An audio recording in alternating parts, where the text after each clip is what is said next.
الہیاتی پاکیزگی۔ کلیسا میں الہیاتی پاکیزگی کو برقرار رکھنے کے لیے ہمیں ایسے رہنماؤں کو مقرر کرنا چاہیے جو روحانی طور پر بالغ ہوں۔ میں تبیتا جلال ہوں۔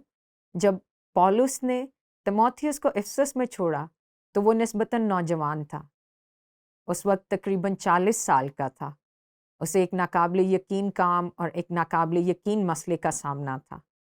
واقعی قیادت کا بحران، اور یہ بہت مشکل ہے، اور ہم اسے دیکھیں گے، لیکن سب سے پہلے آئیے ہم تیموتھیوس کو پولس کا سلام دیکھیں۔ پولس کی طرف سے، جو ہمارے منجی خدا اور ہماری امیدگاہ مسیح یسوع کے حکم سے مسیح یسوع کا رسول ہے۔ تیموتھیوس کے نام جو ایمان کے لحاظ سے میرا سچا فرزند ہے، فضل، رحم اور اطمینان خدا باپ اور ہمارے خداوند مسیح یسوع کی طرف سے۔ جب پولس رسول تیموتھیوس کو ایمان میں اپنا سچا فرزند کہتا ہے تو در حقیقت وہ اس بارے میں بات کر رہا ہے کہ وہ تیموتھیوس کا روحانی باپ ہے۔ لیکن یہ واقعی زیادہ اہمیت اختیار کر لیتا ہے جب آپ کو احساس ہوتا ہے کہ جہاں تک تیموتھیوس کا تعلق تھا اس کا باپ شاید کبھی بھی ایماندار نہیں بنا۔ در حقیقت وہ ایک غیر قوم اور بت پرست تھا، لیکن اس کے باوجود مسیح کے پاس آیا، اور یقیناً پولس ایک باپ اور روحانی باپ کے طور پر خدمت کے لحاظ سے اس نوجوان کے لیے ناقابل یقین حد تک معنی خیز تھا۔ اور صرف اسی کا شخصی تعلق۔ اب ایک چھوٹا سا پس منظر دیکھیں تاکہ ہم سمجھ سکیں کہ تیموتھیوس کون ہے، وہ مسیح کے پاس کیسے آیا۔ وہ گلتیہ کے علاقے لسترا میں پلا بڑھا، اور تیموتھیوس بلا شبہ پولس کے پہلے مشنری سفر پر پہلی بار پولس سے ملا تھا، اور مجھے صرف آپ کے لیے اس کا جائزہ لینے دیں۔ پہلے مشنری سفر پر پولس رسول برناباس کے ساتھ انطاکیہ سے روانہ ہوا، کپرس گیا، پرگا چلا گیا، پسدیا کے انطاکیہ تک، اور وہاں سے اکنیم اور پھر لسترا چلا گیا، اور یہ تیموتھیوس کا آبائی شہر ہے۔ یہ دلچسپ بات ہے کہ جب پولس اور برناباس اس شہر میں خوشخبری کی منادی کر رہے تھے تو ہم نے پڑھا کہ واقعی ہی کوئی مسئلہ ہوا تھا۔ ہمیں یہاں اظہار ثانی ملتی ہے جو ناقابل یقین تھی، اور تیموتھیوس شاید اس کا گواہ تھا۔ اور یہاں ہم کیا پڑھتے ہیں؟ پھر بعض یہودی انطاکیہ سے آئے۔ یہ پسدیا کا انطاکیہ ہے، جب آپ نے نقشے پر دیکھا تھا، اور اکنیم سے جہاں انہوں نے کلیسیائیں قائم کی تھیں اور لوگوں کو اپنی طرف کر کے پولس کو سنگسار کیا اور اس کو مردہ سمجھ کر شہر، یہ لسترا شہر ہے، اس کے باہر گھسیٹ لے گئے۔ مگر جب شاگرد اس کے گرد گرد آ کھڑے ہوئے تو وہ اٹھ کر شہر میں آیا، اور دوسرے دن برناباس کے ساتھ دربے کو چلا گیا۔ اب شاگردوں کے حلقے میں کون ہوتا؟ شاید تیموتھیوس، نہ صرف تیموتھیوس بلکہ اس کی ماں یونیکے، اور ہم اس کا نام دوسرے تیموتھیوس کے خط کے آغاز میں دیکھتے ہیں۔ اور لوئیس، اس کی دادی، وہ بھی شاید مسیح کے پاس آئی تھی، اور وہ وہاں کھڑے تھے، اور یہ تیموتھیوس کا پولس رسول کے سامنے پہلا رد عمل تھا، کم از کم اظہار ثانی کے لیے۔ اگرچہ ہم خیال کر سکتے ہیں کہ وہ اپنے شہر میں پولس اور برناباس کی خدمت کی وجہ سے مسیح کے پاس آیا تھا، اور یہ اس کا پہلے رد عمل تھا۔ اب اعمال کی کتاب کہتی ہے کہ اس کے بعد پولس نے اپنا سفر جاری رکھا۔ وہ دربے سے چلا اور پھر لسترا واپس جانے لگا، اور ہو سکتا ہے کہ وہ اس وقت تیموتھیوس کو جان گیا ہو۔ ہمیں یقین نہیں ہے کہ وہ کتنے قریب ہو گئے۔ انہوں نے کلیسیاؤں میں بزرگوں کو مقرر کیا، وہ اکنیم، پسدیا کے انطاکیہ گئے، اور پھر پورے راستے شام کے انطاکیہ میں واپس آئے۔ اس طرح تیموتھیوس نے پولس رسول کو جانا، لیکن پولس پھر دوسرے سفر پر چلے گیا، اور اس دوسرے سفر پر وہ اصل میں دربے واپس چلا گیا، اور پھر ایک مختلف راستے سے لسترا گیا۔ لیکن یہی سے وہ واقعی تیموتھیوس سے واقف ہوا، اور یہاں ہم اس تجربے کے بارے میں پڑھتے ہیں جو اعمال 16 باب میں وہ واپس آیا، پھر وہ دربے اور لسترا میں بھی پہنچا، تو وہاں تیموتھیوس نام ایک شاگرد تھا۔ اس کی ماں تو یہودی تھی جو ایمان لے آئی تھی، اور ہم جانتے ہیں کہ وہ کون ہے۔ یونیکے ماں تھی، مگر اس کا باپ یونانی تھا، بت پرست، اور وہ لسترا اور اکنیم کے بھائیوں، ان دونوں شہروں میں جہاں کلیسیائیں تھیں ان میں نیک نام تھا، وہ تیموتھیوس ہے۔ اور پولس نے چاہا کہ یہ میرے ساتھ چلے۔ چنانچہ جب وہ اس دوسرے سفر پر لسترا واپس آیا تو لوگ کہہ رہے تھے، پولس، تمہیں واقعی اس نوجوان کو جاننے کی ضرورت ہے، وہ خداوند میں بڑھ رہا ہے۔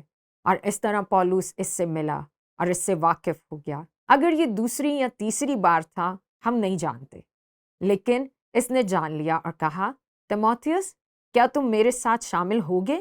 اور اس لیے شاید ماں کی اجازت سے باپ کے بارے میں نہیں جانتے۔ تیموتھیوس بشارتی گروہ میں شامل ہوا۔ چنانچہ وہ چلے گئے اور اقنیم، انطاکیہ سے تروآس آ گئے۔ مقدونیہ بلاہٹ یاد ہے؟ تیموتھیوس ساتھ تھا۔ وہ سمندر کے اس پار چلے گئے، فلپی، تھسلونیکے اور بیریا، اتھینے، کرنتھس، آخر کار افسس کو گئے، اور تیموتھیوس ان تمام کلیسیاؤں کو قائم کرنے میں ساتھ شامل تھا۔ اب بالآخر پولس واپس شام کے انطاکیہ چلا گیا، پھر تیسرا سفر کیا اور افسس واپس چلا گیا، لیکن آخر کار یروشلم واپس چلا گیا۔ اظہار ثانی یاد ہے؟ کیسریا گیا، جہاں وہ 2 سال تک گھر میں نظر بند رہا۔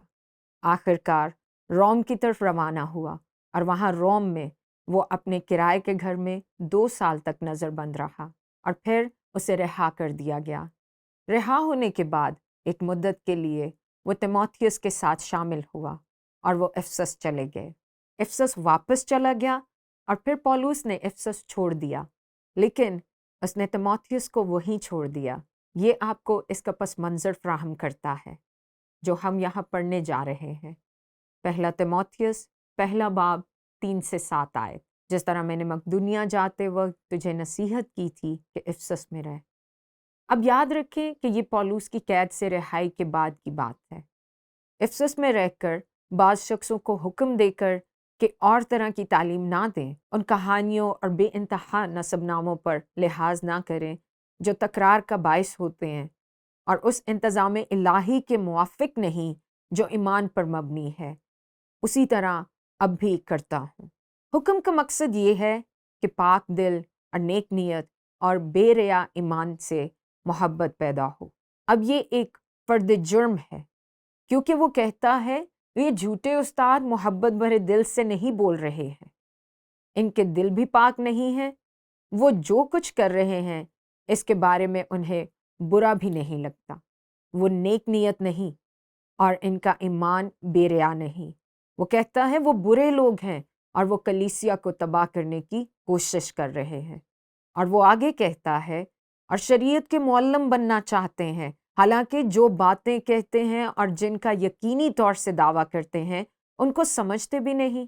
اور یوں پولس تیموتھیوس کو مخاطب کر کے کہتا ہے، تیموتھیوس، تمہیں اس کا خیال رکھنا ہے، یہ ایک سنگین مسئلہ ہے۔ اس مشکل صورتحال کے ساتھ اب اگر آپ اعمال کی کتاب پر واپس جائیں تو ہمارے پاس اس پر تاریخی نقطہ نظر ہے، اور یہ تب ہے جب پولس رسول اپنے تیسرے سفر پر تھا۔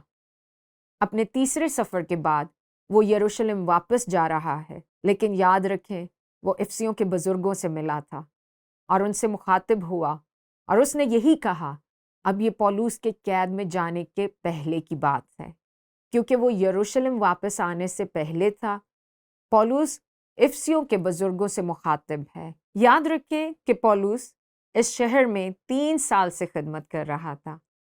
وہ سال ترنس کے اسکول میں روزانہ پڑھاتے رہے، اور اسی طرح پولس نے افسس میں ان بزرگوں کو مخاطب کرتے ہوئے کہا، پس اپنی اور اس سارے گلہ کی خبرداری کرو جس کا روح القدس نے تمہیں نگہبان ٹھہرایا، تاکہ خدا کی کلیسیا کی گلہ بانی کرو، جسے اس نے خاص اپنے خون سے مول لیا۔